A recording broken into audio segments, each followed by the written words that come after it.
Bienvenue à Loré, dans le plus gros club de Belgique en termes de membres. 1000 affiliés, un seul terrain et pas de cafétéria à l'horizon. Le mercredi après-midi, ça grouille de jeunes. Antoine et Jules font partie des 650 enfants. Alors le club n'a pas le choix. Pour les entraîner correctement, la direction doit emprunter le terrain d'à côté, utilisé en général pour le football. C'est le terrain de la DEPS, mais elle aurait le loup pour savoir entraîner les équipes dessus. Est-ce que le clubhouse est loin? Ah oui, il est loin, mais en voiture, c'est pas loin du tout. En voiture, c'est combien de temps?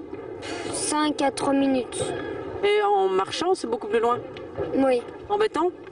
quand même, ouais. Un terrain comme celui-ci coûte entre 500 et 600 000 euros. C'est donc une question de prix, mais pas seulement. Ici, nous nous trouvons vraiment au milieu des habitations, dans un tissu social extrêmement peuplé. Et le problème aussi, c'est que nous nous trouvons tout près de la frontière linguistique. Et malheureusement, construire des terrains à des endroits où il y a encore de la place, c'est en Flandre, avec tous les problèmes que ça pose au niveau subsides, au niveau des prêts, etc. En Flandre, un club de ce calibre, en termes de membres, aura au minimum 2, voire 3 terrains. À Bruxelles et en Wallonie, le manque d'infrastructures est flagrant. Ici, par exemple, tous les espaces sont utilisés. Dans les tribunes qui donnent sur le terrain d'à côté, les entraîneurs travaillent le physique des jeunes. À chaque heure de l'après-midi, ce sont 80 enfants qui foulent chaque terrain. Les entraîneurs doivent alors faire preuve d'inventivité pour trouver des exercices adéquats.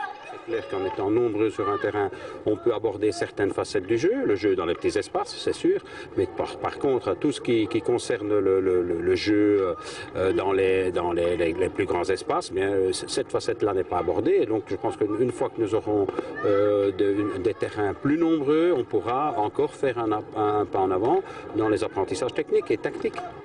En Belgique, il existe 72 clubs de hockey. Le nombre d'affiliés progresse constamment un peu partout. Peut-être est-ce l'effet Jeux Olympiques de notre équipe nationale messieurs. Toujours est-il que malgré l'engouement, le nombre de membres en Belgique ne peut pas doubler d'un coup. Maintenant, quelque part, le fait d'être limité en termes de terrain a permis d'avoir une croissance saine. Il y a beaucoup de clubs qui refusent des membres chaque année.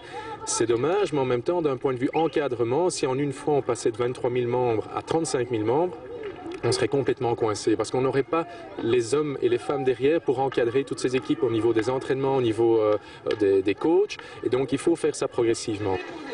À Bruxelles et en Wallonie, plusieurs clubs doivent louer des terrains à gauche et à droite. L'association belge de hockey elle-même n'a pas de terrain à soi. Ici à Loré, il y a en plus un problème de clubhouse et de vestiaire. Il se situe à 10 minutes à pied. Les parents sont alors obligés d'attendre les enfants à l'extérieur par tous les temps.